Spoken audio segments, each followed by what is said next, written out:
আজি এই মাটিৰ বাচনটোত হান্দি মটন বনাম। তো প্ৰথমতে পাত্ৰ এটাত মাটি লেপি থৈ দি মাংসখিনিত আদা নহৰু আৰু দৈ এইখিনি মছলা দি পেলাই ফেটি পেলাই থৈ দিলোঁ।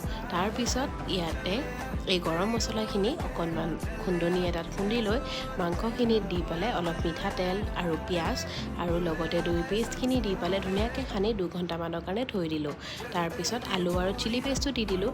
মিঠাতেলত এনেকৈ গোটা গৰম মছলা দি পেলাই পিঁয়াজ দি পেলাই অলপ ফ্ৰাই কৰি থৈ দি দুডাল ষ্টেণ্ডৰ ওপৰত মই এনেকৈ পাত্ৰটো বহাই দিলোঁ আৰু তাতে আগতে ফ্ৰাই কৰি থোৱা মছলাখিনিৰ লগত মাংসখিনিও দি দিলোঁ আৰু গোটা নহৰুও দি দিলোঁ।